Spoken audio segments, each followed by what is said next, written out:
Ya, pemirsa, di Blitar, Jawa Timur ini ada pengrajin batik yang membina puluhan orang penyandang disabilitas sehingga bisa menghasilkan berbagai karya yang cantik dan juga menarik.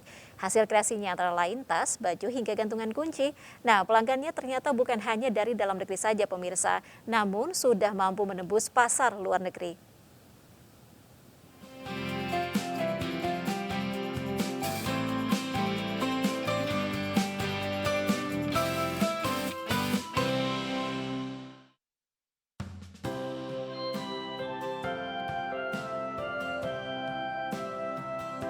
Lihatlah tas-tas berbahan dasar batik ini. Cantik-cantik bukan? Siapa yang menyangka jika produk ini merupakan karya para penyandang disabilitas di Yayasan Rumah Kinasih, Kabupaten Blitar, Jawa Timur. Di tangan Edi Cahyono, sebanyak 60 penyandang disabilitas dapat berkreasi membuat batik ciprat. Melalui kegiatan kewirausahaan, mantan pegawai honorer Pemprov Jatim ini mengangkat derajat hidup mereka. Beberapa kesulitan berhasil dilewati bapak tiga anak ini saat membina penyandang disabilitas sejak tahun 2017 lalu. Kesabaran dan keuletannya membuat Edi sudah dianggap seperti ayah mereka sendiri.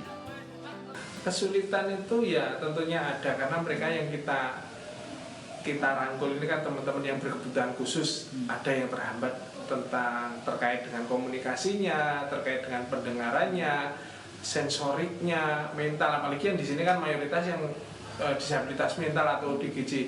Jadi kita deketi dulu secara kekeluargaan mereka. Kadang di tengah aktivitasnya tiba-tiba mereka tuh mengamuk, mereka teringat lagi masalahnya sehingga harus kita deketi pelan-pelan. Zainal Arifin, lihat Mas Edi itu seperti apa?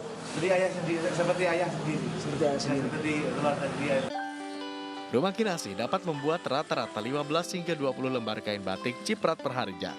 Satu lembar kain batik ciprat dijual Rp170 hingga Rp200.000. Selain kain dan tas, penyandang disabilitas di sini juga membuat berbagai produk seperti baju dan gantungan kunci.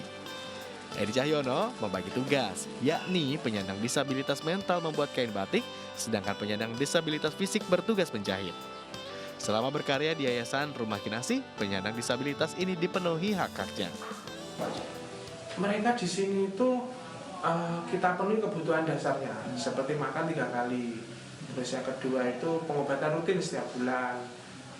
Terus mereka itu dapat royalti tiap produk yang dikaryakan.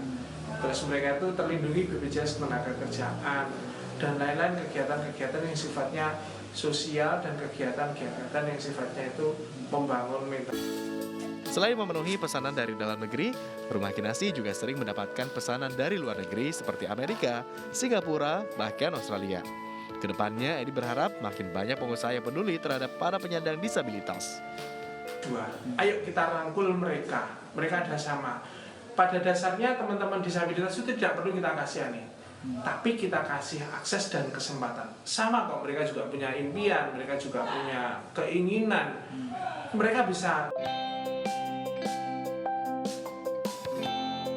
Dari Blitar, Jawa Timur, Robi Ridwan, Anyus melaporkan.